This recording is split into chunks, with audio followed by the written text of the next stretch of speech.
Gracias. Bueno, hoy tenemos dos grupos entonces que van a presentar sus trabajos. La idea, como habíamos acordado, era ubicar y seleccionar tres papers relacionados con la implementación didáctica, con el uso didáctico de los simuladores, para efectos de aplicar unas categorías de análisis también que habíamos acordado, por supuesto, atendiendo a los criterios de inclusión y exclusión que se presentaron. Y la idea es que cada grupo hoy presente ese análisis vertical y transversal de cada uno de los papers y cada una de las categorías de análisis que habíamos previsto, a efectos de ir como recopilando información de lo que está sucediendo, cómo se está percibiendo y cómo se está utilizando el simulador en las aulas de clase, en las experiencias didácticas, cuál es el rol del docente, cuál es el rol que asumimos que adopta el estudiante, e ir verificando entonces cuáles pueden ser esos elementos potenciadores que nos ofrece el simulador y también cuáles pudieran ser los desafíos que debemos afrontar y que por lo tanto en el marco de la planificación o la organización de una experiencia didáctica que involucre el uso del simulador, deberíamos considerar ese tipo de aspectos de manera que podamos buscar alternativas superadoras de esas debilidades, esas dificultades que algunas otras experiencias nos están reportando. Vamos a comenzar, si les parece, podemos comenzar con el grupo 1 para ir como en un orden. Y si quieren pueden compartirnos el trabajo realizado, de manera que eso nos ayude a ir siguiendo los planteamientos. Perfecto.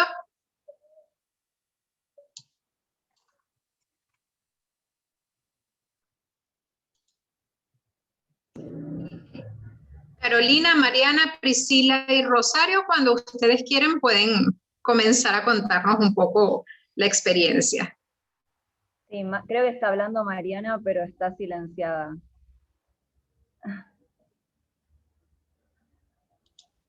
¿Cómo? No, le aviso a Mariana que está silenciada porque me parece que está moviendo el cursor señalando y... Ahí está, no, que había achicado todo y no encontraba para desmutearme. Ah. Ahí va, esperen que activo, no estoy muy canchera en este uso. No puedo... Espera. Ah, bueno, no puedo poner la cámara, me parece el mute nada más. ¿No importa? No te preocupes, Mariana, no hay ningún problema. Bueno. Ahí está. Bueno, nosotros somos el grupo 1 y ahí se me escucha, ¿no? Perdón. Sí, se escucha, María. Y bueno, nuestro grupo está compuesto por Carolina Centurión, Priscila Pagnota, Rosario Jacobi y yo, que soy Mariana Carro. Nosotros elegimos 3 artículos para analizar. El primero fue escrito por Garófalo, Chemes y Alonso desde el 2016, desde hace ya 5 años. Se titula Propuesta Didáctica, es una propuesta didáctica de enseñanza con simulaciones para estudiantes del profesorado de Ciencias Biológicas. En este artículo usan un simulador para abordar contenidos de la evolución molecular. El segundo artículo está escrito por Fiat Galarza, es un poco más antiguo, es de hace 7 años más o menos, y se titula El laboratorio virtual como estrategia para el proceso de enseñanza-aprendizaje del concepto de MOL. En este trabajo utilizan un simulador como un laboratorio virtual de química. Y el tercer artículo seleccionado fue escrito por Reyes Lazalde, Reyes Monreal y Pérez Bonilla, es del 2016, y se titula Experimentación virtual con el simulador dosis-respuesta como herramienta docente en biología. Acá este simulador simula un laboratorio experimental de biología. Los 3 trabajos están destinados a estudiantes de un nivel universitario terciario. El primer trabajo, como les había mencionado, es un utilizan un software que simula la infección de individuos con partículas virales, se llama Forensic Light, y bueno, está destinado esta propuesta didáctica a estudiantes avanzados del profesorado de ciencias biológicas. El propósito didáctico de este uso, de usar un simulador, fue favorecer el aprendizaje del contenido disciplinar relacionado a la biología molecular y de su didáctica, así como está destinado a profesores, específicamente futuros profesores, que ellos adquieran autonomía en este uso de este recurso tecnológico. En este caso, el simulador es utilizado como una analogía. Los autores mencionan específicamente que un simulador no es un sustituto de una observación o experimento, sino que sirve como, al utilizarlo como una analogía, es un recurso potente de enseñanza que permite comprender a los estudiantes nociones que son abstractas a través de otras formas del simulador que son más accesibles para ellos. En este trabajo, los autores proponen una secuencia didáctica que consta de cinco momentos. Hay una primera instancia que es una presentación donde el docente describe la propuesta, lo que les plantea que quieren que haga, los conceptos claves relacionados al contenido disciplinar que van a abordar, y revisan, y en esta instancia también se revisan contenidos que el docente considere necesarios, que son contenidos previos a esta unidad secuencia didáctica. Y también el docente manifiesta explícitamente las razones por las cuales decide utilizar un simulador, y encuadra el simulador como en el uso de un simulador como una analogía. Hay una segunda etapa, momento, que es el uso del simulador en sí, en esta propuesta didáctica para estos estudiantes, que a través de un formato de tutorial que entrega el docente, realizan actividades donde los estudiantes aprenden sobre el uso del simulador para apropiarse de este programa y que adquieran autonomía, ¿no? Y en este tutorial lo va vinculando con el contenido disciplinar. Hay una tercera instancia que ya es fuera del aula de computación, que es articular lo que vieron con el uso del simulador y el contenido disciplinar, que es a través de 2 actividades y una puesta en común. El cuarto momento es un momento de metacognición donde los alumnos reflexionan acerca de para qué se usó y cómo se implementó la simulación, y el último momento es un momento de transferencia del contenido los autores proponen un momento de transferencia del contenido, donde es una actividad de aplicación a través de un caso clínico. Entonces los estudiantes, con todo lo que aprendieron a lo largo de toda la secuencia didáctica, aplican esos conocimientos. En el uso del simulador, el rol del estudiante es presencial, se lleva a cabo es en un aula de computación, y el modelo inicialmente en la propuesta didáctica estaba pensado como un modelo 1 a 1, que cada alumno tenga su computadora. Sin embargo, durante el transcurso de la clase, los alumnos manifiestan que tienen temor de no poder acceder a un contenido disciplinar que se les están tratando de enseñar, debido a no poder manejar el programa en sí. Entonces, el docente cambia que los estudiantes, en vez de trabajar con una computadora, puedan trabajar de a 2. Entonces, de esta manera, el estudiante participa, su participación, su rol es de apropiarse del programa y obtener autonomía en el manejo mediante el uso del tutorial que les entrega el docente, que vincula con el contenido disciplinar. El rol docente, en este caso, es un mediador cultural. Es el que planifica y organiza la nueva situación de enseñanza, que es el uso del simulador. Y está vinculado más su rol con enseñar el uso del simulador que con el contenido en sí. Esto lo hace, su participación es de orientar y guiar el trabajo de los estudiantes a través de distintas intervenciones didácticas. Una es a través del tutorial que él realiza, que es donde se vincula el uso del simulador con el contenido disciplinar. Y además durante la clase presencial, lo que hace el docente es apoya a los estudiantes haciendo proyecciones de las pantallas de los estudiantes y salvando dudas que puedan ocurrir durante el transcurso de las clases del uso del simulador. Estas estrategias están orientadas principalmente, como estos son estudiantes de carreras del profesorado, la idea es que estos estudiantes puedan apropiarse de estas herramientas para luego poder aplicarlas en su uso cuando sean docentes, ¿no?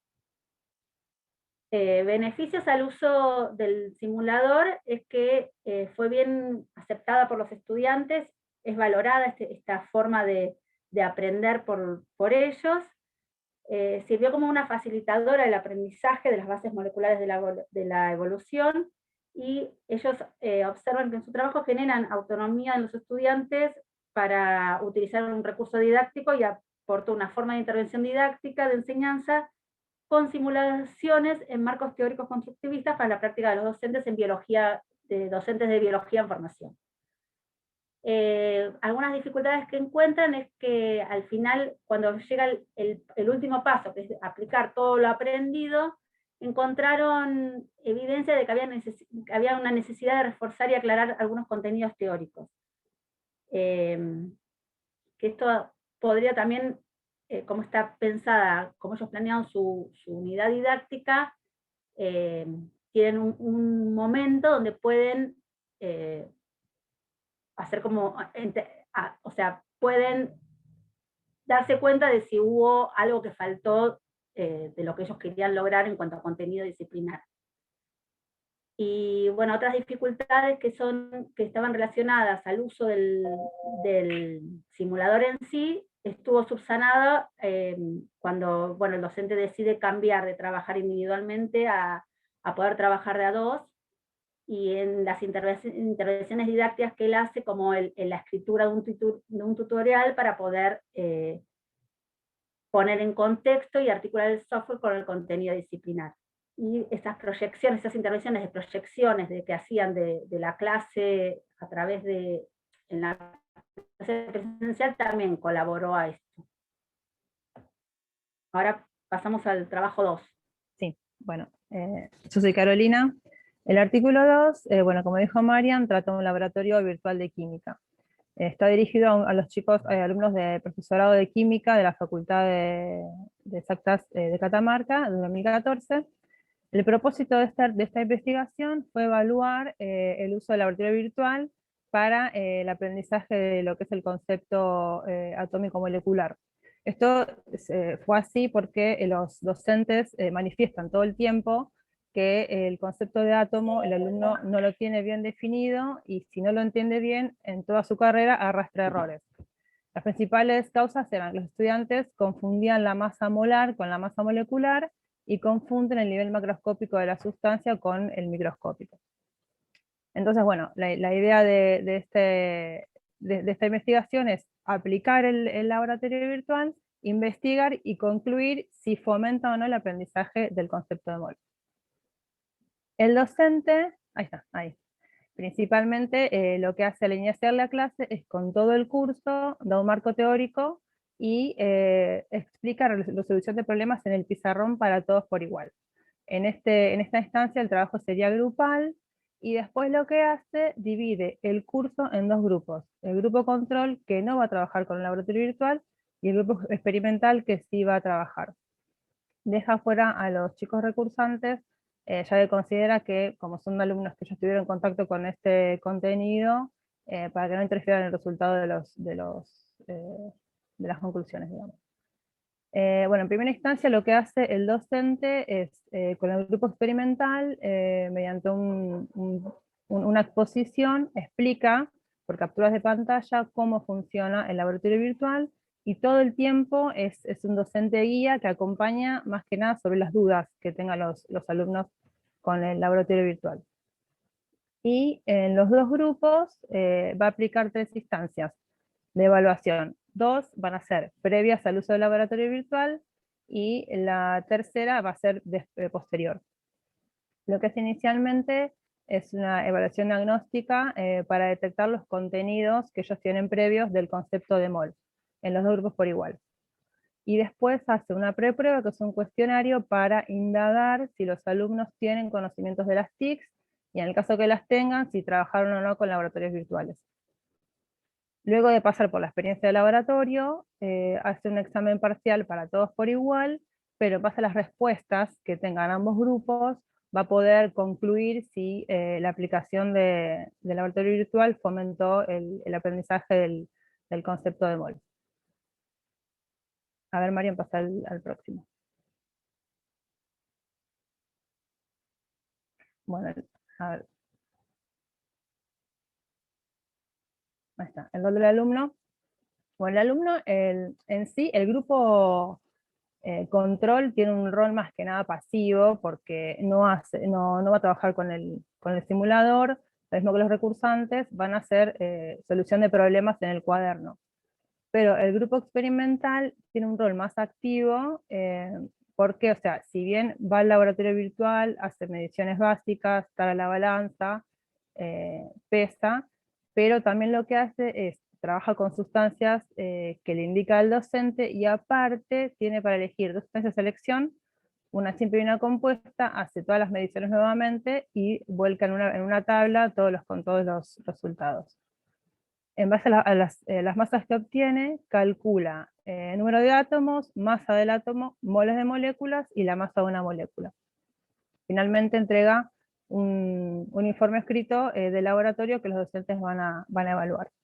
La parte que los alumnos hacen los problemas escritos es grupal. Esta parte de laboratorio es individual por cada alumno que experimenta en el laboratorio. Ahí está. Bueno, en base a los resultados obtenidos, el docente detectó que con la evaluación diagnóstica, todos los chicos, los dos grupos, no había diferencia, ya que el 90% del curso total tuvo errores conceptuales de lo que era el MOL y para resolver los problemas. Y con la preprueba pudo detectar que los chicos, si bien conocían de la secundaria el manejo de las TICs, no conocían lo que eran los laboratorios virtuales. Después, con el examen que fue posterior al uso del laboratorio, detectó que del grupo experimental, el que usó el laboratorio, el 90% pudo resolver correctamente las consignas referidas a los conceptos atómico-moleculares, mientras que del grupo control solo el 45%. Después, con respecto a lo que era el cuestionario que le hizo a los chicos que usaron el simulador, ellos dieron una valoración positiva, diciendo que es aceptable y funcional, y sugiriendo, esto sería como el beneficio, o también puede ser un desafío, que los chicos del grupo experimental sugieren que este laboratorio se utilice para otros contenidos de la materia. Después, bueno, como un comentario aparte, también los docentes utilizan un factor de Hacker, que es un indicador del nivel de aprendizaje del alumno, y en el grupo experimental fue alto, de 0,89, y en el grupo control fue de 0,39, que se considera medio. Entonces, los docentes, en base a estas investigaciones, concluyen que el laboratorio virtual fomentó el aprendizaje del concepto de MOL.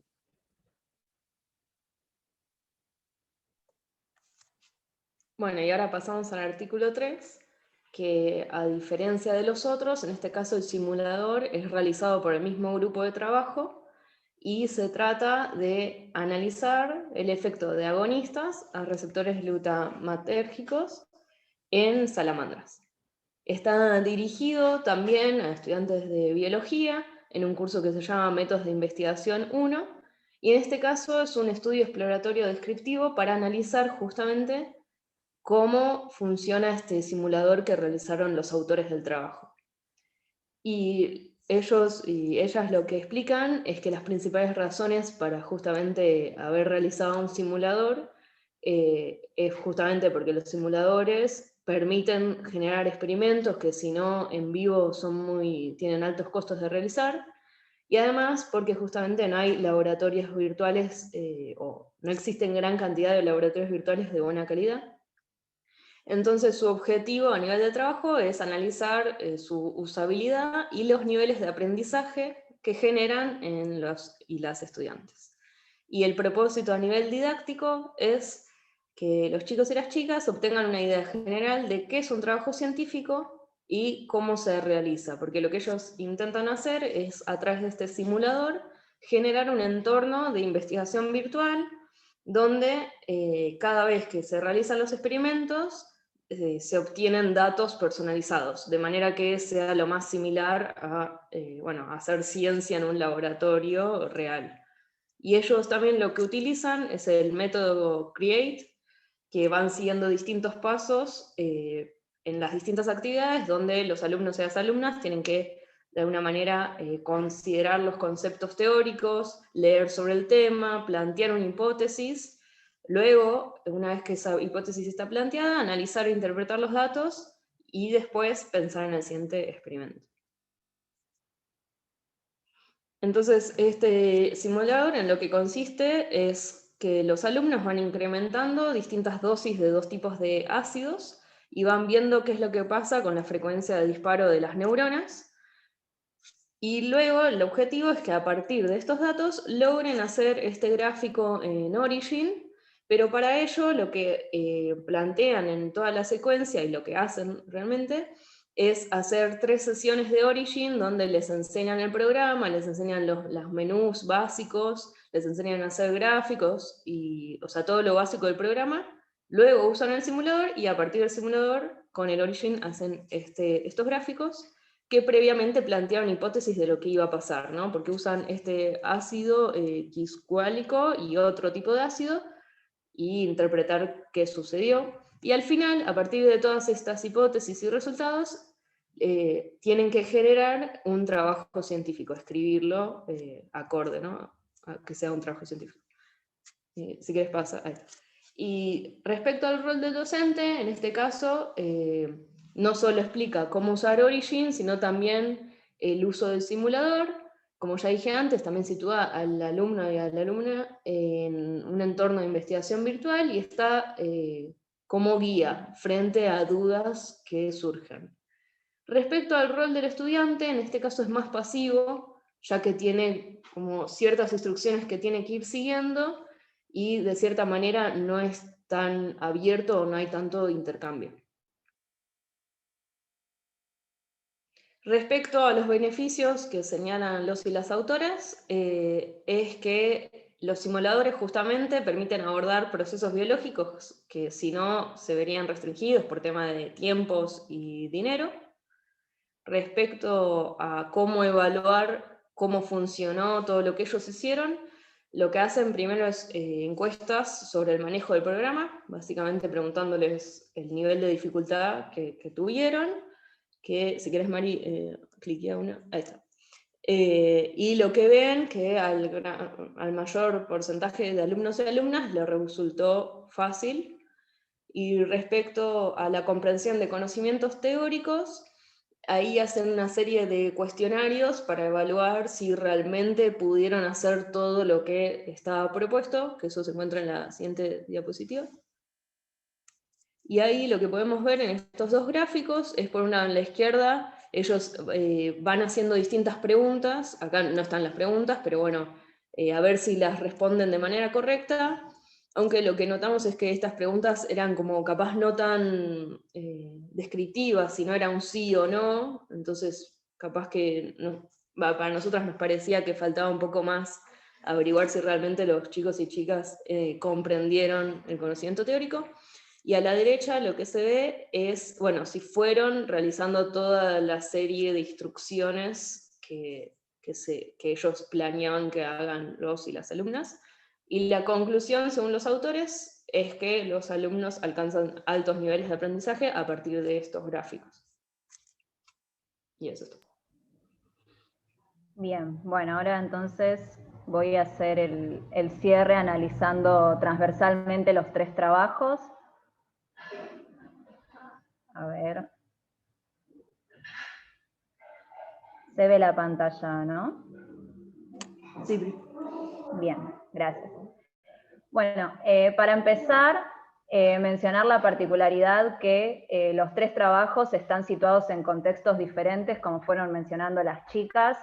teniendo en cuenta, por un lado, bueno, el área de aplicación, o sea, más allá de los años y los lugares geográficos, los lugares eran distintos, en un caso estaba aplicado a profesorados, en otro caso a un nivel universitario, también en carreras diferentes, de química, de biología, pero sin embargo, pese a eso, y a también los diferentes simuladores utilizados, pudimos detectar varios puntos transversales que nos parece, bueno, relevante mencionar. En cuanto al rol docente, encontramos varias similitudes, teniendo en cuenta que, bueno, por un lado, en los 3 trabajos se menciona que un rol docente importante, previo al uso del simulador justamente, es el diseño de la secuencia didáctica y puntualmente el lugar de la secuencia didáctica en el cual va a ser empleado dicho simulador. Por otro lado, una función fundamental es explicar el uso del simulador a los estudiantes. Las chicas, bueno, expusieron diferentes maneras, algunos mediante uso de tutoriales escritos, otros compartiendo PowerPoint con capturas de pantalla. También se implementó el hecho de compartir pantalla y simultáneamente ir viendo funciones o dudas que surgieran. Y palabras que utilizaban los propios autores en los 3 trabajos eran mediar y asistir, fundamentalmente refiriendo a las particularidades y las dudas que pueden surgir justamente a medida de que transcurre la actividad, tanto en el uso puntual del simulador, como en todas aquellas actividades circundantes que se desprenden también en la secuencia didáctica. Y una particularidad es que en cuanto al primer y el tercer trabajo, también introducen la utilización de otros programas. En el caso del primer trabajo, bueno, las planillas de Excel en el cual realizan el análisis de los datos, y en el último trabajo, como explicaba recién Rosario, la utilización del Origin, para lo cual también entonces asistieron esas otras particularidades que permitían analizar los diferentes resultados obtenidos en el simulador. Y hemos visto algunas diferencias en el rol docente, principalmente al comparar el primer trabajo con los otros 2.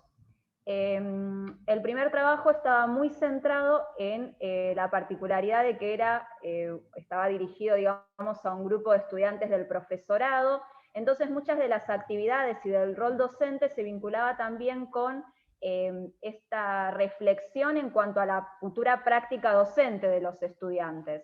Entonces, lo que hacía la docente era explicitar continuamente las diferentes particularidades que se iban suscitando a lo largo de la secuencia didáctica. Es decir, ella hacía explícito por qué se eligió ese simulador, por qué se diseñó la actividad de esa manera. También intentaba que los propios estudiantes generen una reflexión respecto a si consiguieron aprendizaje o no.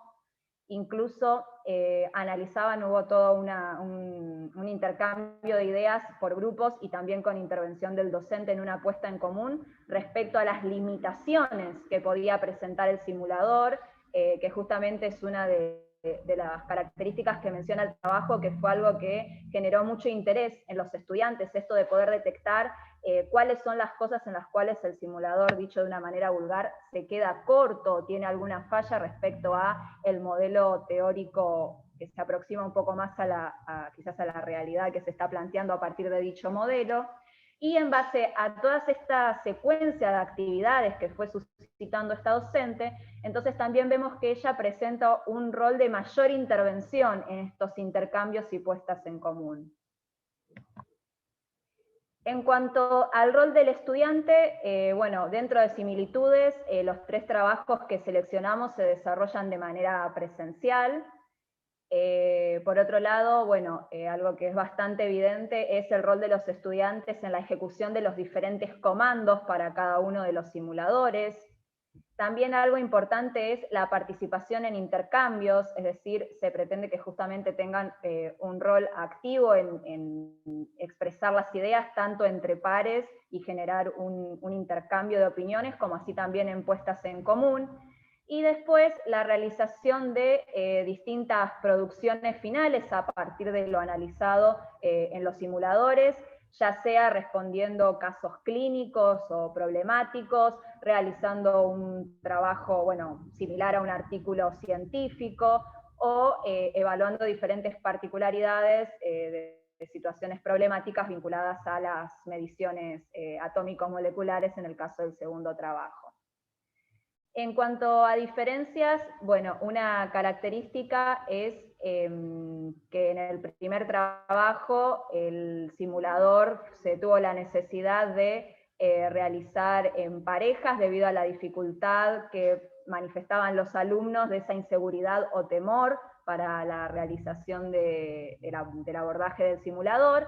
Y después también detectamos, en cuanto al grado de rol activo que tienen los estudiantes, pudimos detectar una especie de jerarquía, donde a nuestra opinión, en el caso del primer trabajo, como tiene todas estas instancias de reflexión que fueron planteadas por el docente y de ida y vuelta con el simulador, incluso plantea hacer una tabla de correlación entre comandos y botones del simulador respecto a qué podría estar representando dentro del modelo teórico analizado, esto de qué situaciones aprendieron. Entonces, a nuestra opinión, eso genera una metacognición donde el rol del estudiante es más activo frente a la secuencia didáctica.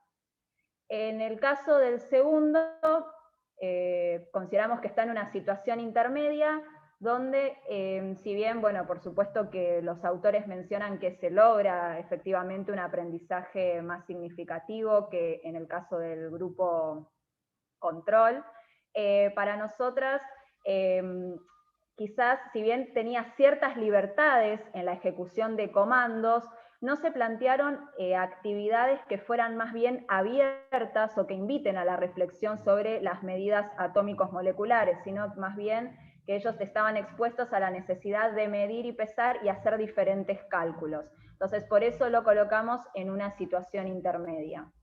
Y respecto al tercer trabajo, en lo que es específicamente el uso del simulador, consideramos que es donde se encuentra el rol más pasivo en la comparación entre los tres, teniendo en cuenta que el uso del simulador, como comentaba Rosario, fue específicamente para la obtención de datos. Entonces, si bien la obtención de esos datos tenía cierto azar para representar un poco la aleatoriedad que están en los propios laboratorios experimentales reales, la idea era que justamente ellos tenían que presionar algunos botones y de esa manera obtener resultados. Entonces, en el uso del simulador, ahí vemos que es quizás más pasivo. Donde sí incrementan la actividad y el desarrollo más reflexivo y quizás de metacognición, es cuando ellos con esos resultados tienen que luego realizar el trabajo científico, o sea, la redacción del artículo de investigación, lo cual, bueno, demanda un montón de otros aspectos y se va haciendo un seguimiento de toda esa situación. Pero bueno, en lo que respecta puntualmente al simulador, que es lo que nos interesaba, en principio es un poco más pasivo. Después, en cuanto al propósito didáctico, a nivel de similitudes, encontramos que tanto el primero como el segundo trabajo presentan el uso del simulador como eje central del desarrollo de la secuencia didáctica. Es decir, utilizan al simulador como actividad principal y a partir de ella se van desprendiendo diferentes preguntas que giran en torno a ese simulador. Mientras que en el caso del tercer trabajo, como diferencia es esto que mencionaba, que el simulador se utiliza como obtención de datos y a partir de esos datos se realizan otro tipo de actividades, pero sin volver en principio sobre la utilización del simulador.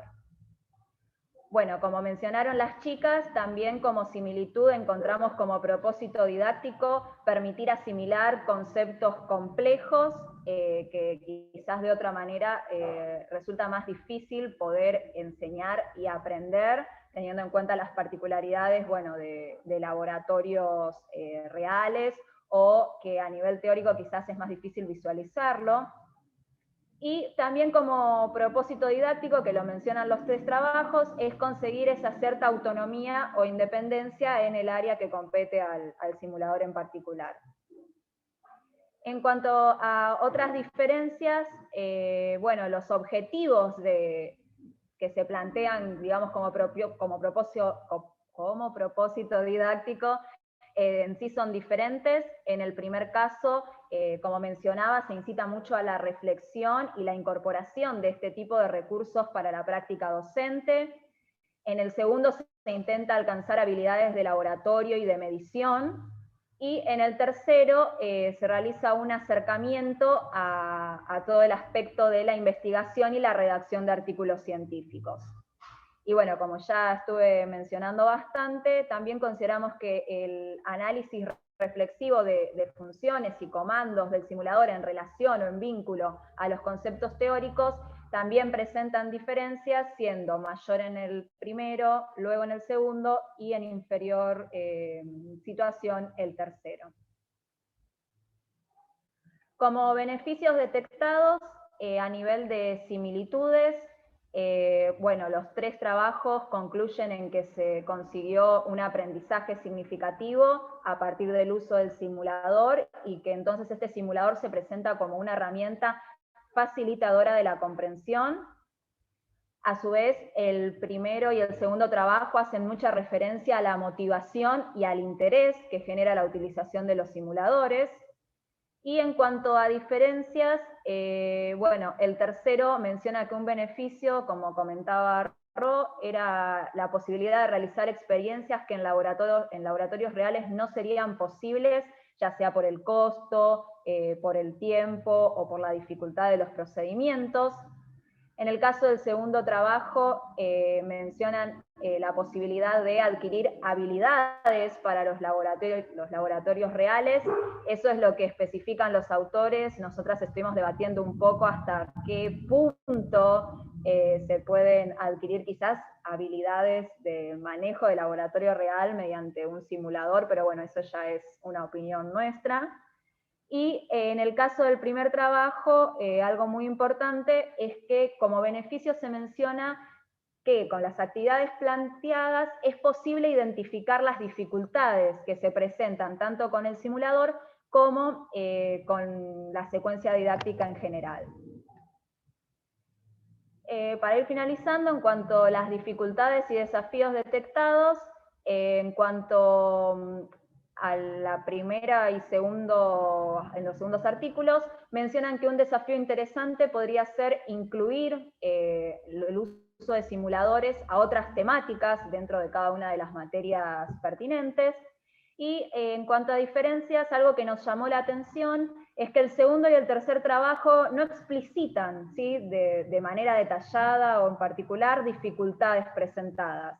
Lo que sí nos pareció muy rico es el análisis exhaustivo que hace el primer trabajo, donde mencionan varios aspectos, entre ellos, bueno, la inseguridad que comentaba Mariana, respecto a esa autonomía incipiente, digamos, que se planteó en un primer momento, de que los estudiantes realicen de manera individual las actividades con el simulador, y ellos tenían cierto temor a no poder conseguirlo y no poder asociar los conceptos teóricos por una cuestión manual del simulador.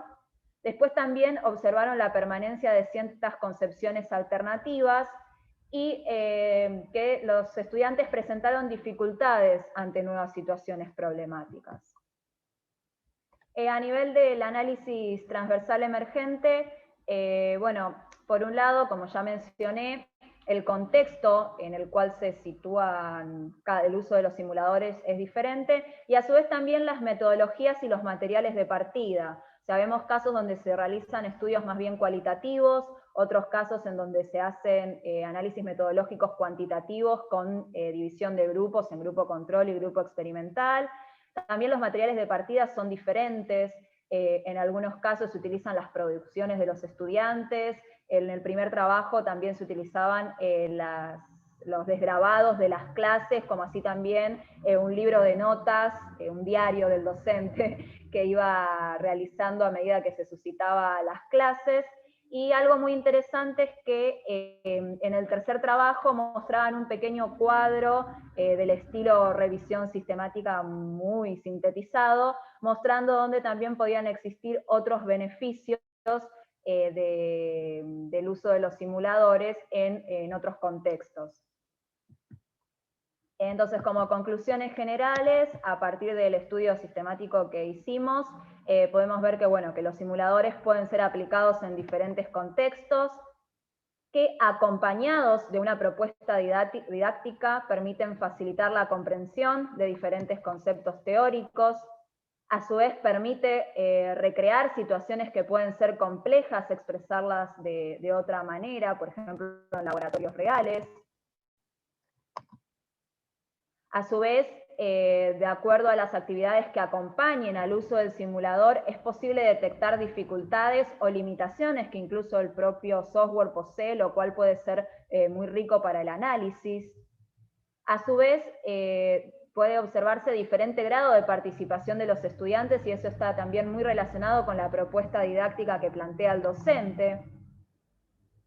Existen usos diferentes para el simulador, tanto el lugar de la secuencia didáctica como así también el uso per se, ya sea como eje central del desarrollo, como hemos visto en los trabajos 1 y 2, o simplemente para la obtención de datos, como analizamos en el caso 3, y pueden promover también cierto grado de autonomía.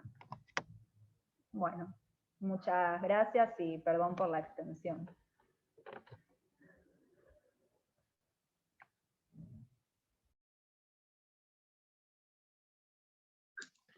No, para nada. Estuvo muy bien la extensión, sobre todo porque es bien explícito, fue bien detallado. Siento que es un trabajo que da para mucho, ¿no? Para analizar muchos elementos aquí, sobre todo por la variedad que implícitamente tienen los trabajos, ¿no? Ustedes, ese análisis comparativo que hacen de lo que presenta cada uno, obviamente desde un punto de vista bien descriptivo, pero también lo hicieron de alguna manera crítico, ¿no? O sea, verificando en qué momentos el uso del simulador implicó una actividad realmente potenciadora y en qué momentos incluso el simulador pudiera ser optativo, es decir, pudiera estar o no estar y no cambiar demasiado la situación. Entonces, ver cómo en ese caso 3 que ustedes presentan, en ese tercer trabajo, el simulador parece ser un elemento más de como ornamental, es decir, quizás lo utilizan para efectos de motivar al estudiante, de plantear un elemento novedoso, distinto, otra forma de presentarles los datos, mas no representa el simulador en sí mismo un impacto real en el proceso didáctico, ni en el aprendizaje ni en la enseñanza, porque es simplemente una manera de obtener unos datos. Entonces, eso nos permite ir verificando los distintos propósitos con los que podemos utilizar el simulador y en qué momentos realmente hay un uso didáctico y cuándo no. Eso que ustedes muy bien describieron allí.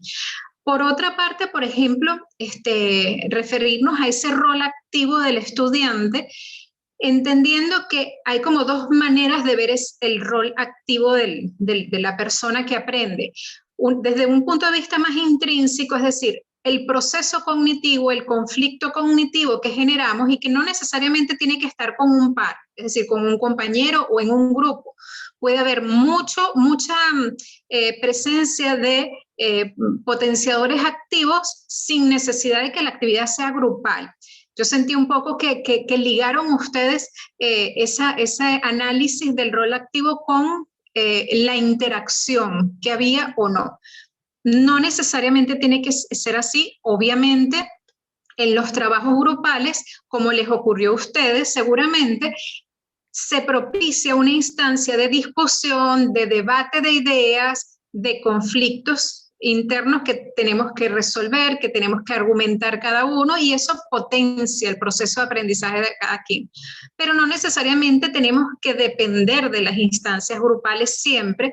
Podemos generar una actividad bien potente con un conflicto cognitivo bastante importante que implique, por supuesto, una acción importante sin necesidad de tener los grupos. Entonces, por allí vemos también la diversidad. Obviamente, como ustedes plantean, tenemos contextos distintos. Obviamente el propósito del primer trabajo fue no solamente presentar el simulador como herramienta potente para trabajar el contenido, sino que a su vez esa metacognición con respecto al aprovechamiento didáctico que puede tener el simulador, porque están formando docentes. Entonces, obviamente había ese doble uso bien interesante que ustedes identificaron allí. Bueno, nosotros quizás, no sé si lo habremos dicho mal, intentamos pensar en el rol activo cuando implica una actividad reflexiva y no simplemente de resolución automática. Quizás al decirlo o al explicitarlo lo dijimos mal. Y es muy interesante porque a nosotras nos llamaba mucho la atención que en este último trabajo, más allá incluso del simulador, hablaban de aprendizaje significativo y lo que usaban para basarse eran preguntas del estilo, bueno, tal ácido produce, seleccione. Un efecto sinérgico no produce efecto, o bueno, otra opción.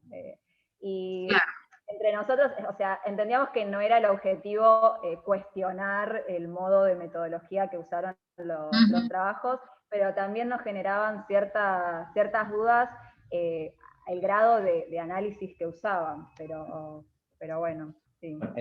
Este punto que mencionás, Priscila, es súper interesante, súper importante, y está bueno que todos lo miren también así críticamente. El campo de la informática educativa es un campo muy amplio en el que todo el mundo pareciera tener algo para decir, ¿sí? O sea, no importa de dónde proviene cada uno, todos publican, todos dicen, con la mejor buena voluntad, no estoy criticando desde ese punto de vista, pero todos con la mejor buena voluntad, intentando mostrar lo exitosa de las estrategias que se les ocurrieron, pero todo el mundo publica, y si ustedes miran, hay muchísimos de los trabajos y muchísimas de las cosas que se publican que, pues, puestos, por ejemplo, en términos de vocabulario que aprenden en didáctica general, serían cosas abordadas desde la didáctica del sentido común. Hay muchísimo abordado desde la didáctica del sentido común en el ámbito de la informática educativa, porque básicamente publica cualquiera que se le ocurrió hacer una experiencia trabajando con alguna de estas cosas, la publica, está perfecto, está buenísimo que circulen, pero muchas veces el nivel de reflexión que hay sobre lo que se está haciendo, o el tipo de estrategias y el tipo de herramientas no presentan grandes distancias o grandes diferencias de lo que se hacía tradicionalmente y a lo que ustedes ya han visto en otras materias que tenemos muchos argumentos para criticar. Entonces, está bueno esto que vos decís, Priscila, para llamarles la atención de que cuando miren estos papers, aunque no sea el objeto de este TP, de esta actividad que les propone Rosana, ponerse como muy quisquillosos con la cuestión metodológica o pedagógica que se está poniendo en juego, no está mal que ustedes sí lo miren críticamente, de forma tal de poder rescatar aquellas cosas que están buenas y que le podemos sacar jugo, y saber que hay otras que por ahí tienen sus cosas, ¿no? Pedagógicamente, de los 3 papers que mostraron, el primero me parece muy superior, lejos, ¿no? Lejos en cuanto a la forma en la que se propone poner a trabajar a los pibes con el simulador, ¿no?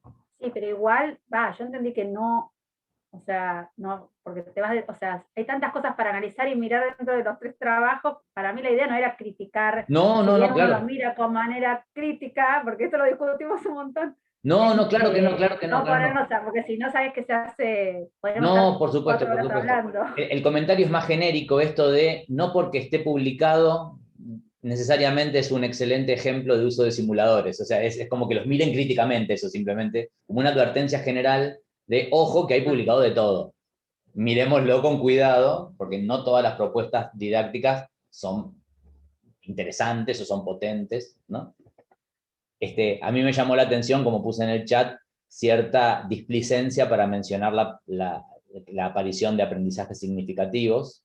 Nosotros sabemos que es un tema arduo y que no es algo tan trivial de conseguir, o como en el trabajo 2, que ya metodológicamente es un espanto, esto de pretender medir aprendizajes significativos a partir de poner un grupo control y un grupo prueba en ciencias sociales es metodológicamente horroroso, no significa, o sea, eso demuestra que quienes hicieron ese trabajo provienen de las ciencias duras, no tienen ninguna formación en el área de las sociales, entonces no saben conducir investigación en el campo de las sociales, ¿sí? Entonces por eso digo, con la mejor de la buena voluntad, y publican su trabajo y les gusta compartir, pero uno tiene que mirar con cierto cuidado, ¿no? Diego, ¿te puedo Sí. hacer un comentario? Sí, Bueno, el claro. 2, algo que nosotros no dijimos, porque dijimos de no decirlo, también evaluaban si le correspondía bien al hombre o a la mujer, cuánto aportaba el hombre y cuánto la mujer, y concluían que el hombre manejaba mejor, o sea, Bien, bien. disculpame, como que eso tampoco Perspectiva de mucho, género ¿no? a full. Claro, mal. Eso lo recortamos porque no queríamos también Un caer en ese ejemplo, Vamos a tema. abrir un debate complicado. Claro. Bien, bien. claro, porque es esa traslación de una práctica investigativa con determinadas metodologías que no cuadran, como dice Diego, al esquema social. Es decir, son altamente cuestionables esos resultados comparativos entre un grupo control, un grupo experimental, cuando entendemos que el proceso de aprendizaje, allí influyen tantos factores que no necesariamente lo que se obtuvo al final es específicamente o directamente vinculado a por qué se utilizó un simulador o no se utilizó un simulador. Es decir, hay muchos otros elementos, ustedes mismas lo plantean. Bueno, lo valioso, lo importante que es la previsión didáctica del docente y que muchos de las dificultades o las bondades que obtengamos van a tener que ver también con ese trabajo que hace el docente, es decir, ese plantear la actividad, qué tipo de actividad, para qué la estoy planteando, por qué lo estoy utilizando, qué uso le voy a dar al simulador para poder entonces estimar que realmente va a ser potenciador de aprendizaje o no.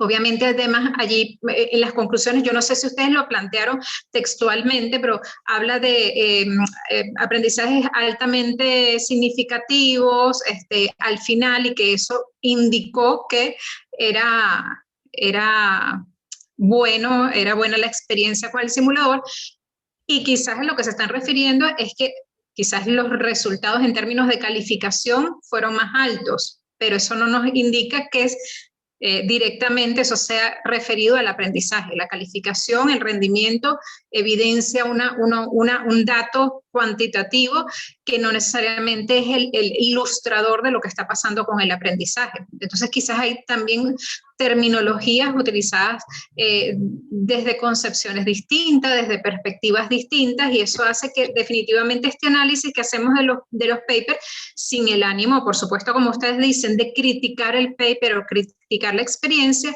sí es mirar todo esto desde una perspectiva crítica, es decir, analizando como ustedes muy bien lo hicieron, ubicando esos aspectos que consideran valiosos, pero también aquellos aspectos que pudiéramos dudar o que pudiera no resultarnos útiles para la experiencia que estamos llevando adelante nosotros aquí en el TP, específicamente de la materia, por ejemplo, donde ustedes deben prever una propuesta específicamente con uso del simulador. Mario, ¿querías comentar algo? Sí, dos cosas.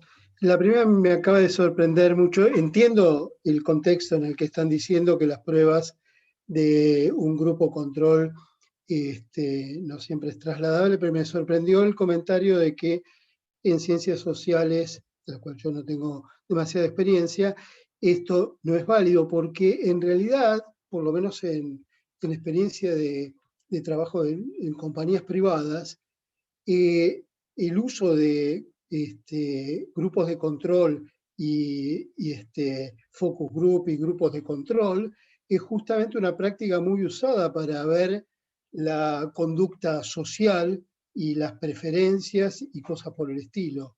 Entiendo que aparentemente para la enseñanza y para la verificación si una herramienta es mejor o peor, ustedes dicen que no sirve, pero por lo menos en ciencias sociales, en términos no de ciencias, en términos de la práctica en conducta social que hacen las compañías, por lo menos, creo que los políticos también, pero las compañías seguro, esta práctica del uso de grupos de control y tirar consignas y ver cómo reacciona uno y para ver la eficacia, eso se usa muchísimo. Sí, eso es lo primero.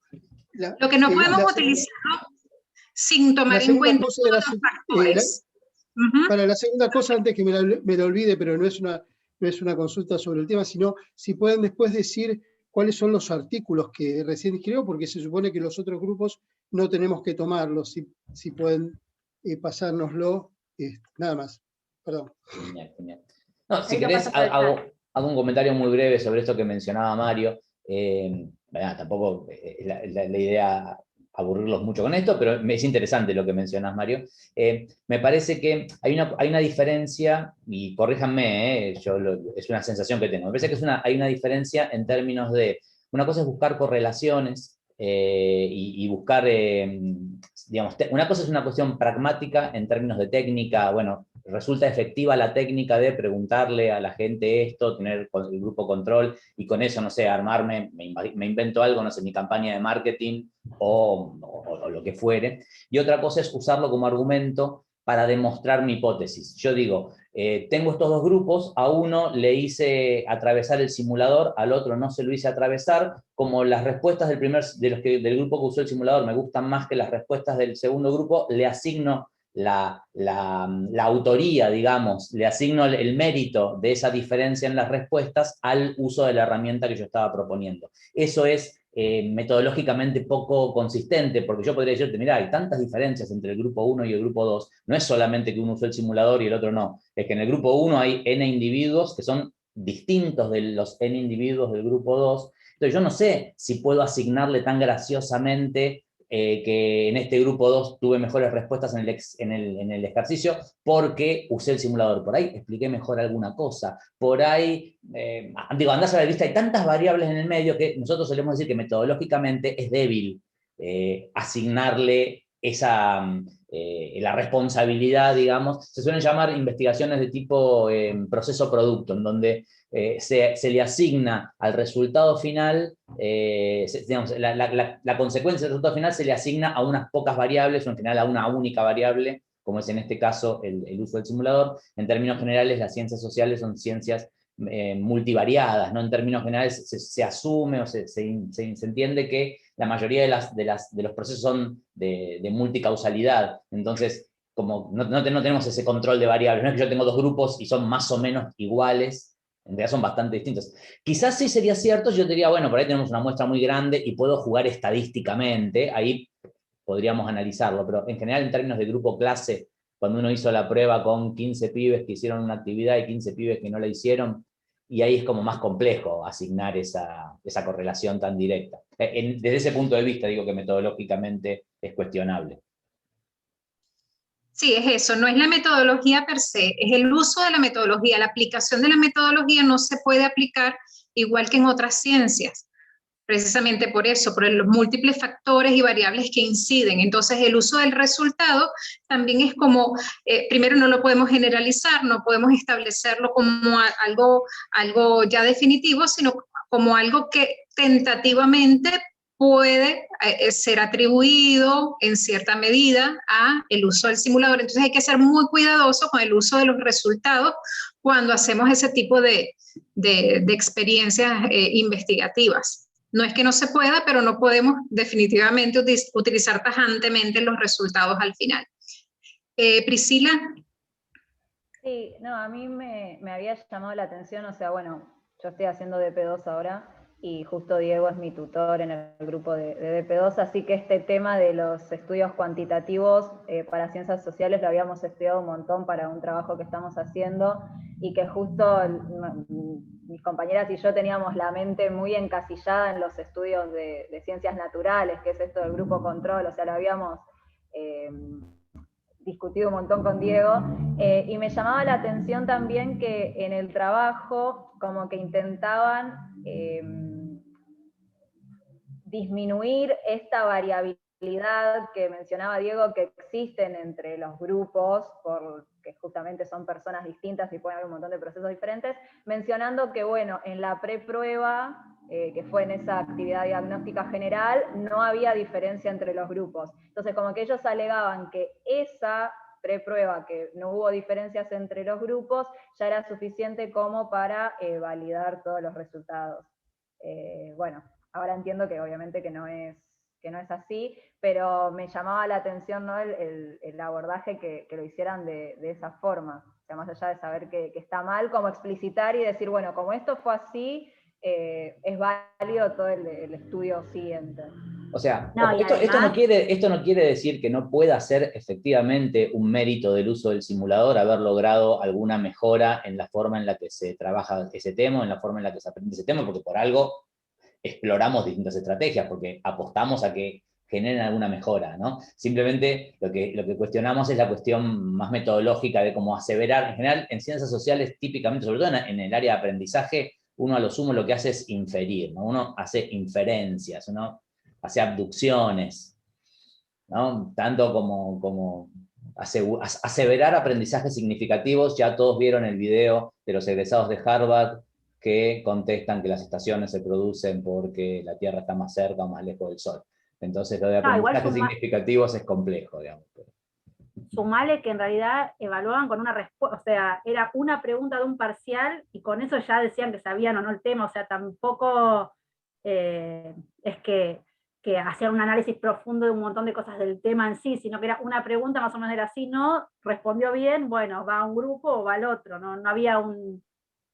evaluar profundamente realmente si habían aprendido los contenidos. Igual también es como era también un grupo grande de estudiantes, es como los primeros años, era como el ingreso, ese era el de los ingresos, o sea, también no son pocos estudiantes, entonces la forma de evaluar está también supeditada un poco a la posibilidad que tenés de hacer estudios, si son esos grados, esos años o sea, con muchas personas. Tampoco es tan fácil evaluar algunas cosas, ¿no? Ni enseñarlas, ni aplicar el simulador y esas cosas. Fíjense un detalle también, no es menor, si no entiendo mal por el orden de los papers que publicaron en el chat, el segundo del que estamos hablando está publicado, fíjense, en una revista que se llama Formación Universitaria, ¿no?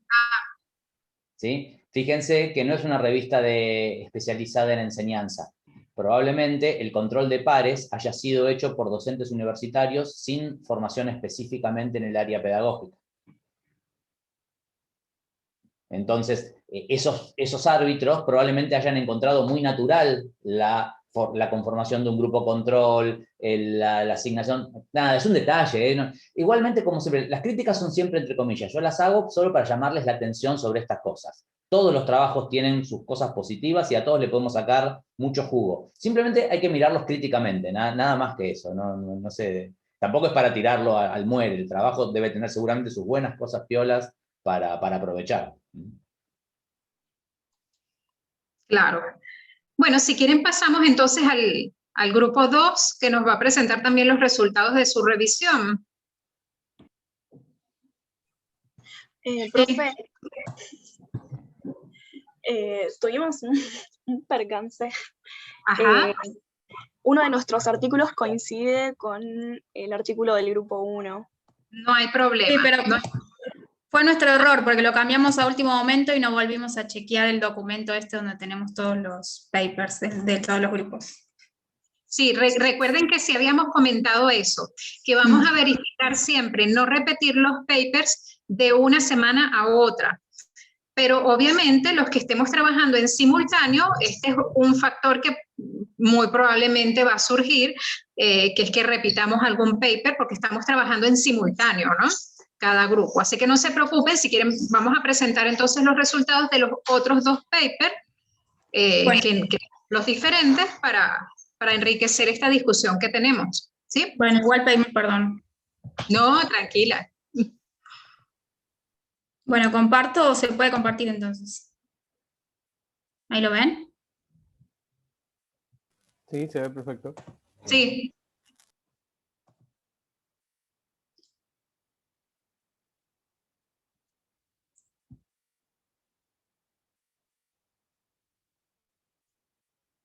No sé si lo están viendo en pantalla completa. Ahora sí. Ahora sí. Ok.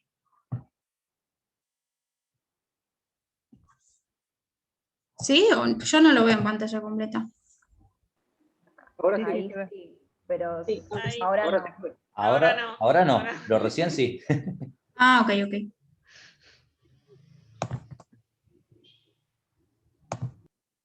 Ahí está. Bueno, nosotros somos el grupo 2. Acá tenemos el nombre de todos los integrantes, que vamos a ir hablando uno por uno. Bueno, estos son los criterios de selección que tuvimos como consigna, que ese fue uno de nuestros problemas, que cuando empezamos el análisis vimos que uno de nuestros papers no cumplía estos criterios, entonces por eso elegimos otro y ahí se nos confundió, se nos duplicó con el del otro grupo. Los papers que vamos a presentar son el artículo 1, que es las tecnologías y la enseñanza en la educación superior, un simulador aplicado a la integración de conceptos enseñados en cursos de posgrado. El artículo 2 es la elaboración de simuladores con GeoGebra, una actividad de modelación matemática mediada por tecnologías digitales. Y bueno, el artículo 3 es este mismo, experimentación virtual con el simulador dosis-respuesta como herramienta docente en biología. Bueno, en cuanto a las categorías de análisis, acá tenemos nuestro cuadro donde dividimos todos los papers de acuerdo a las categorías. El primer artículo refiere a un simulador que se llama Usina, que es elaborado por el CITEP, que pertenece al rectorado de la UBA, pero cualquier docente de la UBA puede pedir para usar este simulador. Yo en particular lo usé y por eso elegí este artículo, porque quería ver cómo les había ido. En cuanto al rol docente, pusimos que es un rol principal en el desarrollo de la actividad, ya que el docente, bueno, la usina es una toma de decisiones, ¿sí? El comando principal es decidir.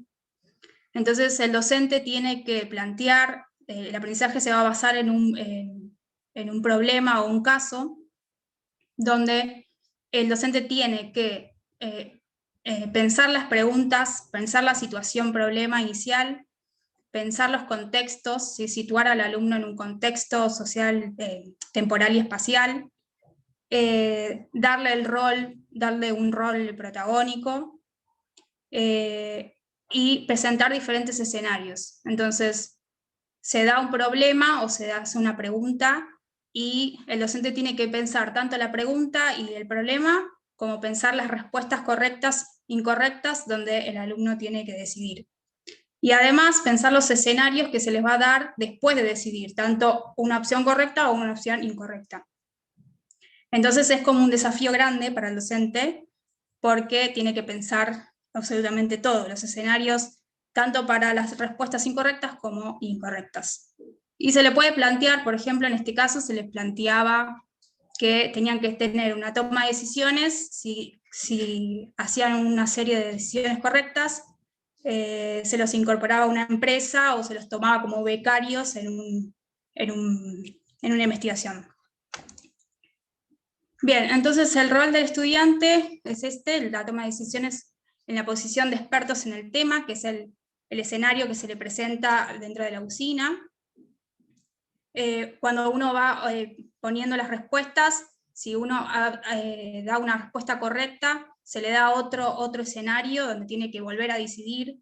En cambio, si se le da si se aprieta una opción incorrecta, tiene que volver atrás y además se le explica por qué esa decisión es incorrecta. Y al final de la simulación, el docente puede ver el recorrido que hizo el alumno para ver si hizo tatetí o si realmente pensó las decisiones, tomó las decisiones pensando, ¿no? Entonces el propósito didáctico, integrar los aprendizajes académicos, estimular el aprendizaje colaborativo, porque después se hace una discusión entre todos, un debate,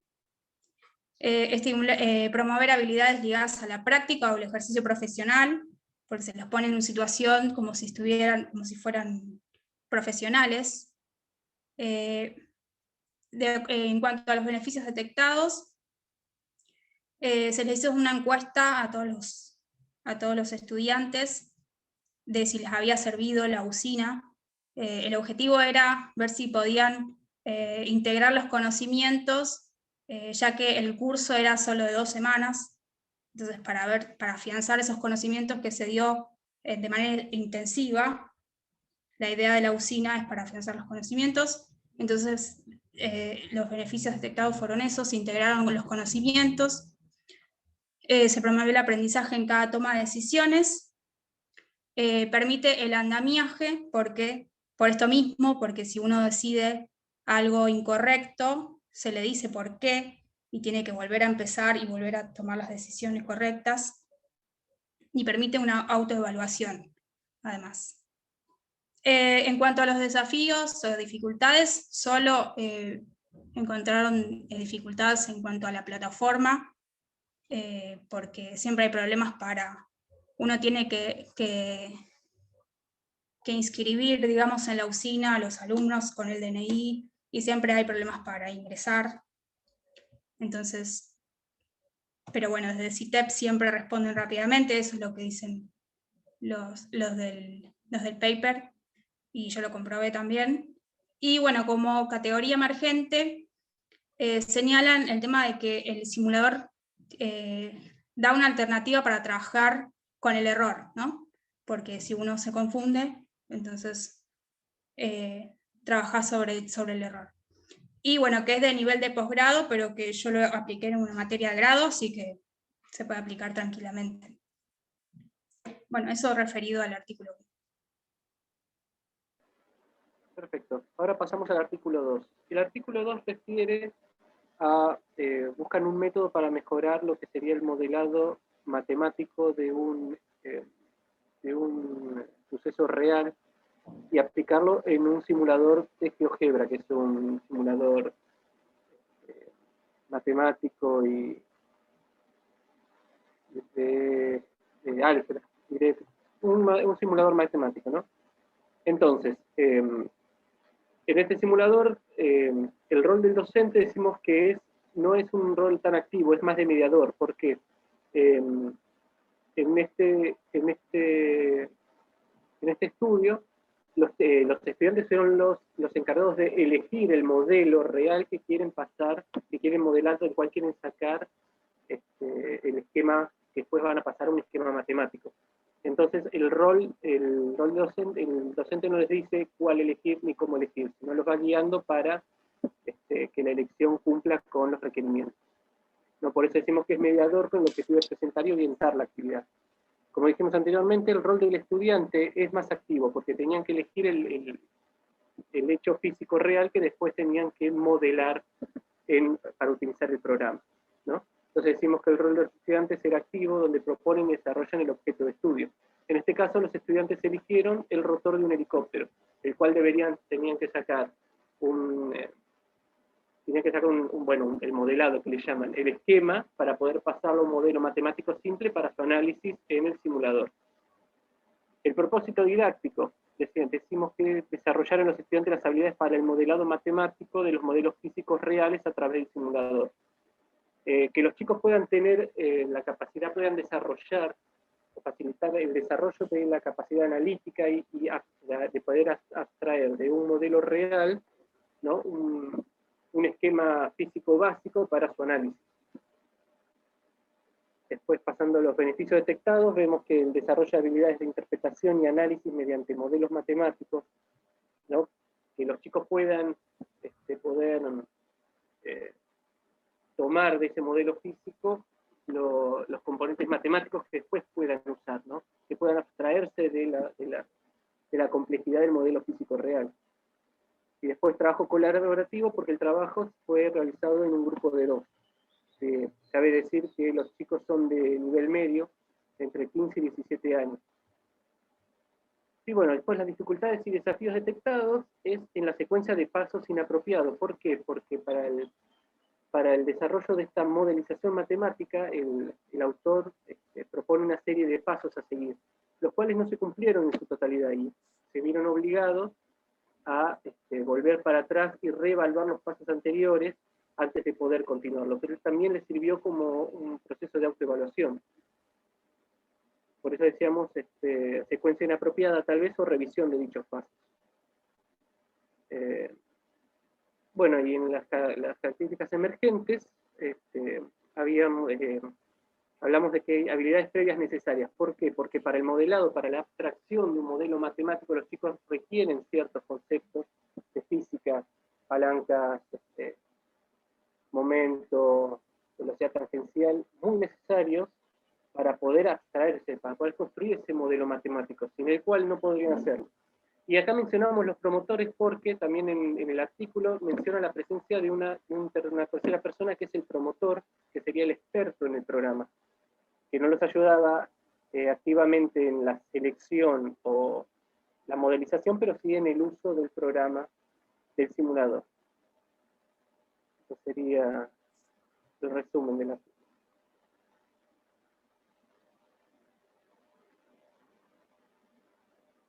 Perfecto. Bueno, pasamos al 3. Bueno, el artículo 3 fue el que justamente se solapó, pero bueno, como para decir algunas cositas con respecto al artículo. Con respecto al rol docente, funciona como guía, tanto para el simulador como para el análisis que hicieron luego del mismo. El rol del estudiante, si bien también es activo porque son los que van a usar el simulador,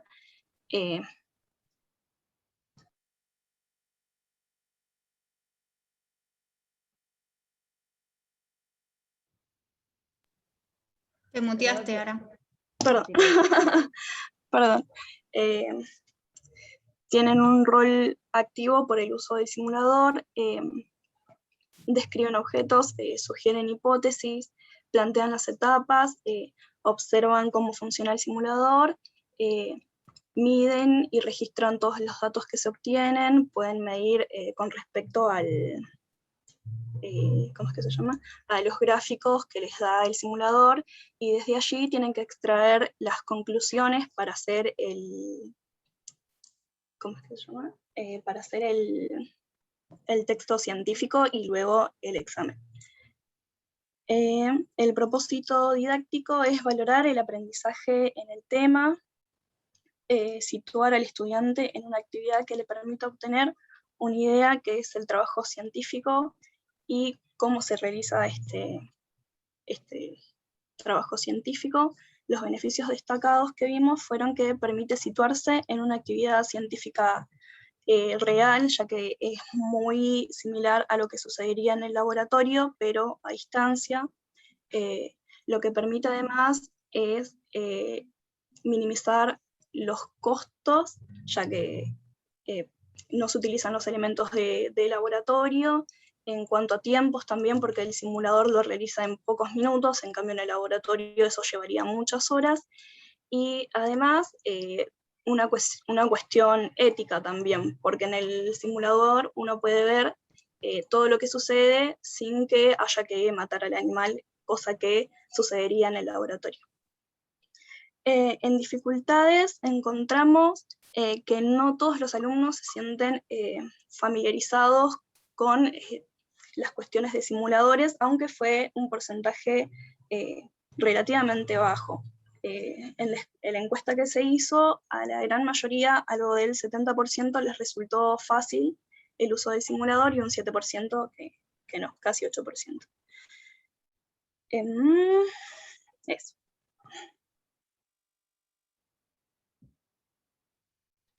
Bueno, ahora lo que vamos a hacer es la... ¿Me escuchan? Sí. Ah, ok. Vamos a hacer las conclusiones globales, digamos. Si vamos a comparar los 3 artículos en el caso de lo que se trata del rol del docente, lo que vimos también es que depende a qué grupo esté dirigido, el rol del docente va a ser más o menos protagónico, en el sentido de que en algún momento, en el artículo 3, por ejemplo, que es para profesorado en biología, lo que va haciendo es guiándolos, y en el artículo 2, que es para un nivel medio de matemática, también va acompañándolo y guiándolo en cada uno de los pasos. En cambio, en el artículo 1, que es para un nivel de posgrado, el docente tiene un rol activo solamente en lo que es el desarrollo. O sea, el desarrollo tiene que tener un problema que sea lo suficientemente interesante y lo suficientemente real y aplicable, y en cada una de las tomas de decisiones que la hace solamente el alumno, tiene que poner por qué está bien o por qué está mal. O sea, en todo lo que es el andamiaje del simulador está muy involucrado, pero después el alumno va a través del simulador solo, digamos. Pasando a lo que es el rol del estudiante, en todos los casos el rol siempre es más participativo, porque los estudiantes tienen que o tomar decisiones, o describir lo que está haciendo, sugerir hipótesis. Y también en el caso del artículo 2, por ejemplo, ellos son los que proponen y desarrollan el objeto de estudio. Ellos propusieron el rotor del helicóptero y ellos van a desarrollar el modelaje matemático de ese objeto de estudio. Pasando a lo que es el propósito didáctico, en todos los artículos vimos que siempre se acerca a la aplicación real de lo que están estudiando. En el caso del artículo 1, por ejemplo, si ellos estuvieran en una empresa, son decisiones que tendrían que tomar para seguir lo que es purificación de proteínas, por ejemplo. En el caso del 2 es, digamos, no van a desarrollar un rotor de helicóptero, pero es algo que se hace realmente, o sea, es un modelo físico que se desarrolla a través de simuladores y a través de modelados matemáticos. Y en el caso 3, también los acerca a lo que es una práctica de laboratorio, más allá de que no sea tan real. Los va acercando y les permite algo que tal vez en otro momento no lo podrían hacer por cuestiones de costo, por cuestiones éticas, por cuestiones de si están cerca o no de un laboratorio, lo pueden hacer a distancia. Entonces, para mí el propósito didáctico en ese también se estaría cumpliendo. En el caso de los beneficios, vimos que se da tanto didácticos, como decíamos antes, como económicos. Porque, bueno, es mucho más barato hacerlo a través de una computadora que hacerlo en el caso del laboratorio real. En el caso del artículo 1, por ejemplo, no sería posible hacerlo porque, digamos, no van a hacer todas las purificaciones de proteínas y ir equivocándose, sería muy costoso, muy engorroso. En cambio, con un simulador lo pueden hacer mucho más rápido y la ubicuidad, o sea, lo pueden hacer en cualquier lugar o en cualquier momento, eso que lo vimos en la primera parte de la materia, ¿no? Y para lo que es las dificultades, surgieron diferentes tipos de dificultades, pueden ser técnicas, como el artículo 1, que la plataforma online no funcionaba, había que loguearse, cosas engorrosas que se van viendo con la práctica y que se pueden superar. En el caso del artículo 2, a veces la secuencia de pasos era inapropiada porque no les permitía a los chicos volver para atrás, volver a hacerlo, tenían que empezar todo de vuelta, entonces también era engorroso. Y en el caso del artículo 3, lo que podemos ver es que en verdad no ahondan en por qué ese 7,7% no se adapta a ese tipo de enseñanza. Tal vez es porque no son nativos digitales, tal vez es porque no les resulta cómodo el tipo de simulador, pero la verdad es que no ahondan en por qué no llegan o por qué no se adaptan a ese tipo de enseñanza. No ahondan en ese tema. Pero nosotros creemos que puede ser tal vez por eso, por la falta o por la falta de ser nativos digitales, o sea, la falta de costumbre de usar esas cosas, de hábito. Y bueno, en el caso de las propiedades emergentes, creemos que lo más importante de esto es evaluar a quién nos estamos dirigiendo con el uso de esos simuladores y qué queremos que los alumnos logren, ¿no? Bueno, y eso es todo.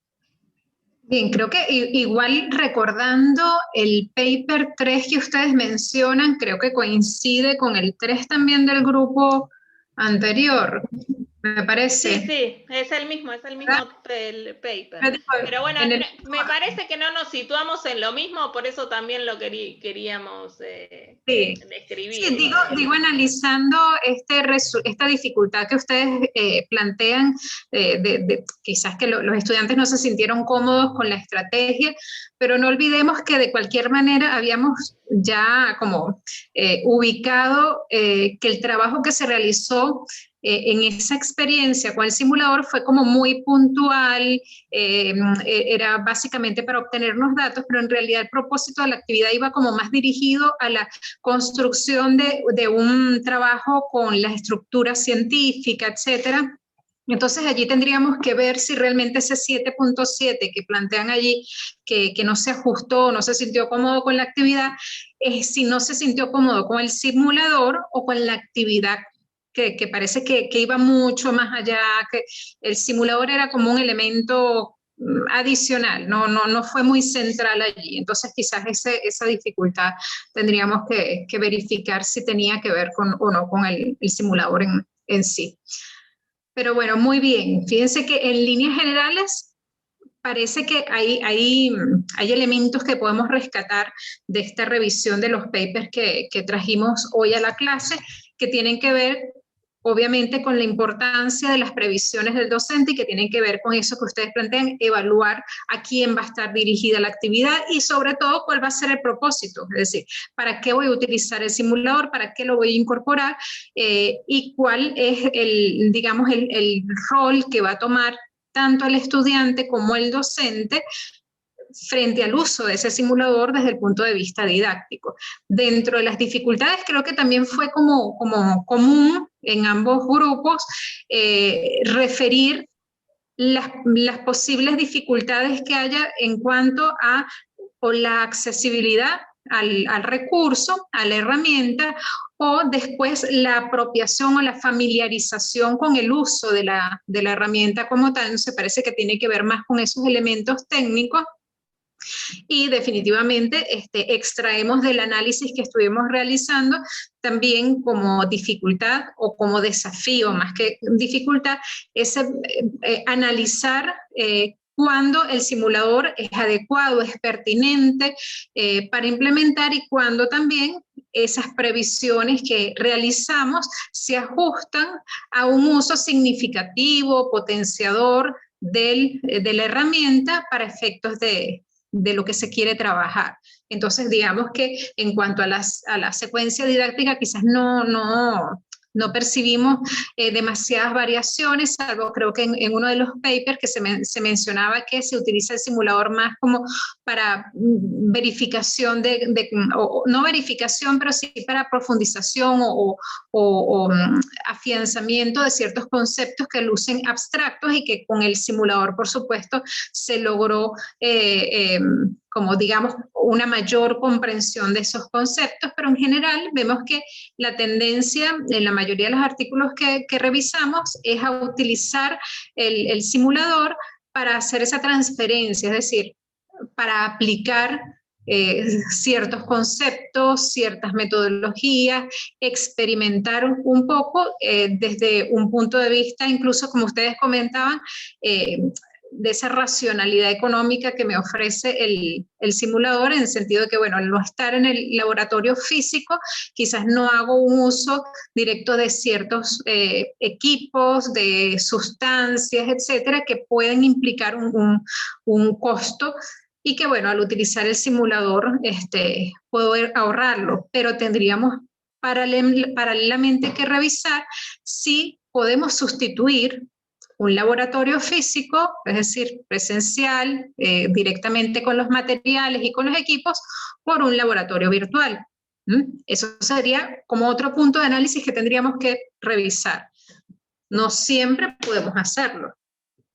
Nos sirve para ciertos elementos, para ciertos aspectos, pero nunca vamos a llegar a poder sustituir definitivamente uno por otro.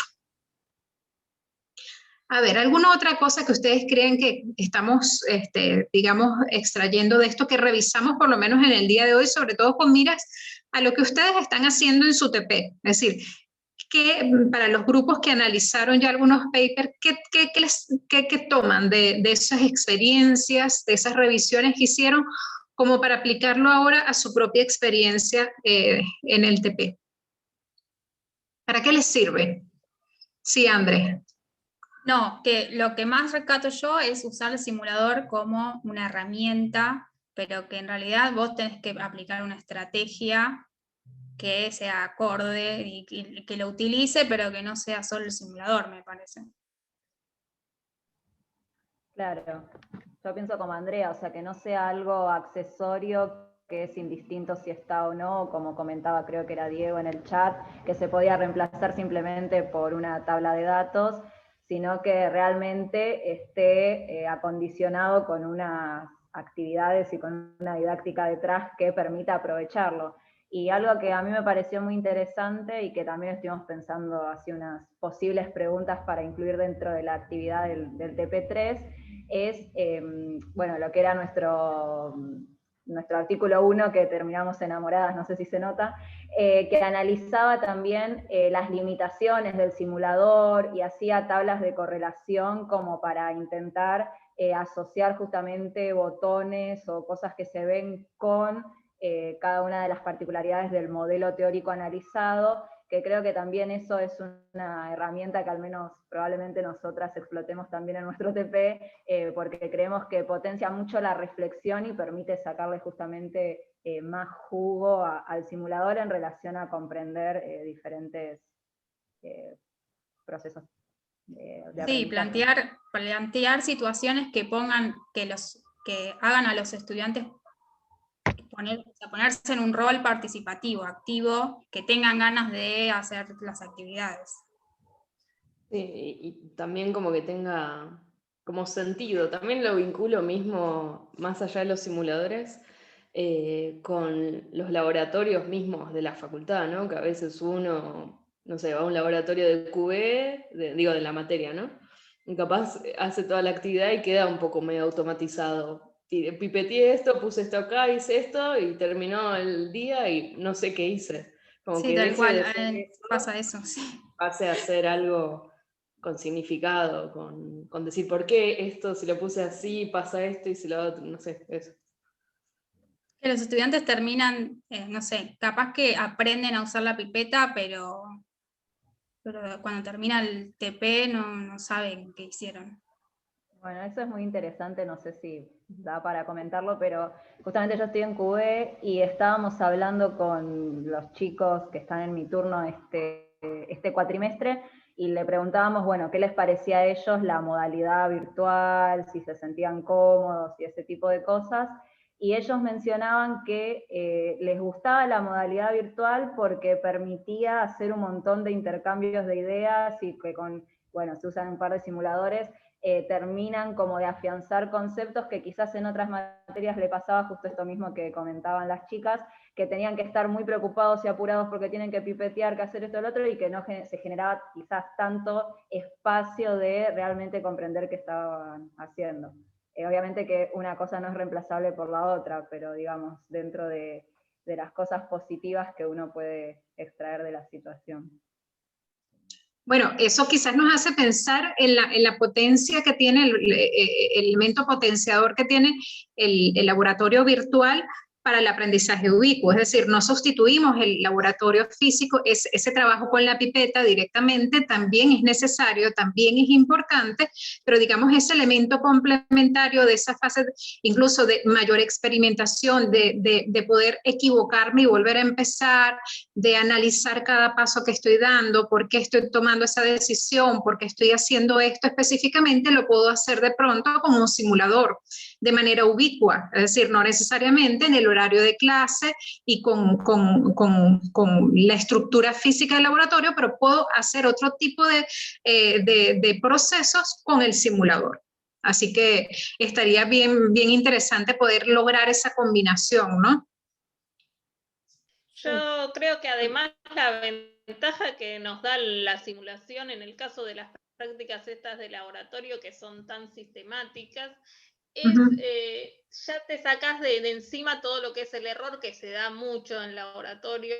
Por ejemplo, no sé, yo hice genética bacteriana y había un reactivo que estaba mal, así que todo dio mal. O sea, lo único que veíamos era el teórico de cómo debería haber dado. Entonces, te digo, durante toda la cursada, la mayoría de las siembras dieron mal a todos los grupos, o sea que no fue una cuestión de cosas. Pero en verdad no sirvió mucho esos laboratorios para afianzar conocimiento, porque tendríamos que haber visto esto, pero no pasó.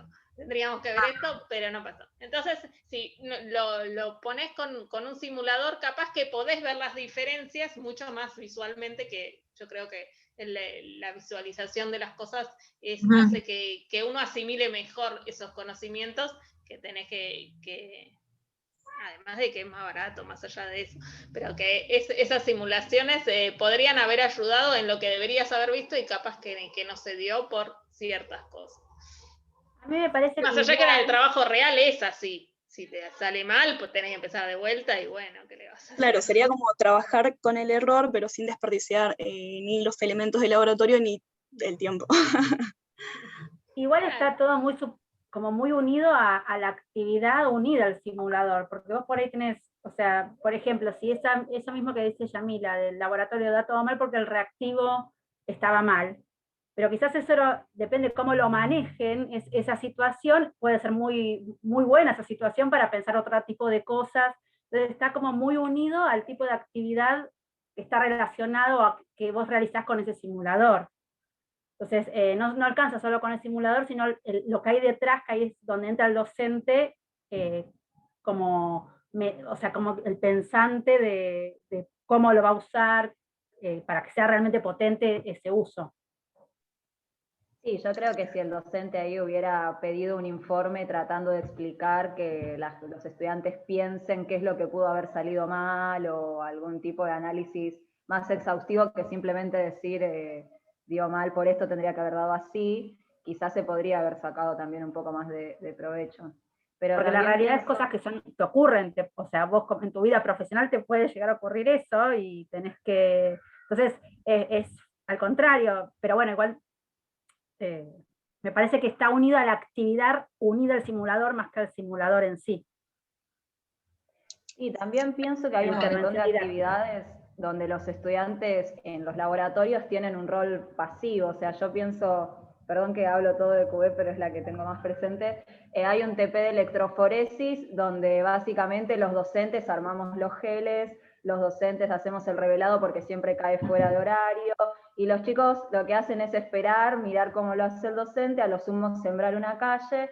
Entonces ya antes de la pandemia, justo a principio del año pasado, habíamos decidido no hacer electroforesis, y si después alguno quería hacer, poner como un momento extra, si a alguno le interesaba, y habíamos pensado en ese momento hacer simplemente mostrar geles y, bueno, hacer un análisis de los geles, de lo que se pueden ver, los parámetros, y bueno, justo pasó la pandemia y uno de los docentes encontró un simulador de electroforesis que la verdad está muy lindo porque analiza las diferentes condiciones, desde naturalización, bueno, beta-mercado, no voy a entrar en detalles, pero creo que para todas esas situaciones donde los TP son de rol pasivo del estudiante, creo que también estaría bueno esa complementación.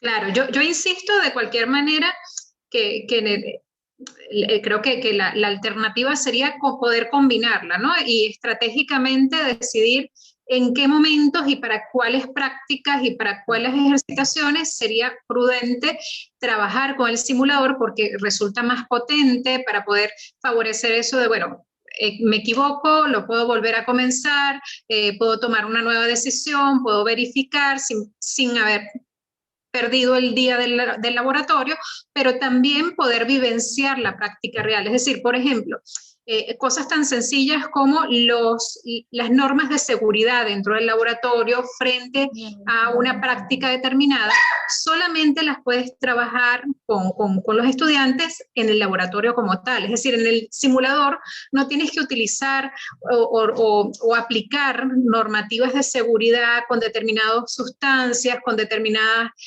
prácticas, porque estás en un simulador.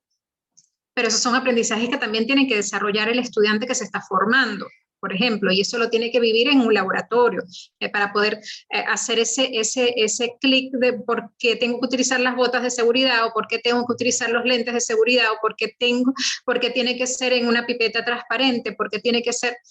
Hay determinadas cosas que se tienen que ver en la realidad, pero otras las podemos ensayar para efectos de formación, para efectos de aprendizaje, las podemos perfectamente ensayar en un simulador, con una buena experiencia propuesta, ¿no? Unas buenas indicaciones, consignas, invitaciones también a pensar, a reflexionar, porque no es en sí mismo el simulador el que va a potenciar todo, sino la experiencia que se organiza alrededor del uso de ese simulador.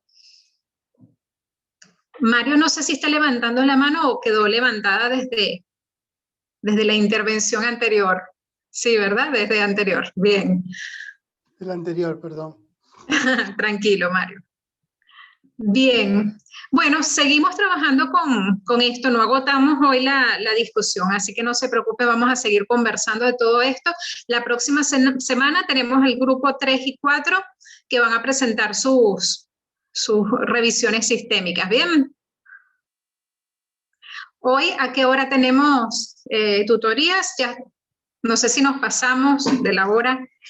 No sé, en mi caso, al menos en el caso de mi grupo, justamente como no estaba segura qué hora íbamos a terminar ahora, no les mandé un horario específico, así que ahora que terminamos esto, en los próximos 5 minutos les llega un mail con la distribución de horarios para las próximas 2 horas, digamos, nos ponemos a hacer las tutorías. ¿Sí? Bien, perfecto.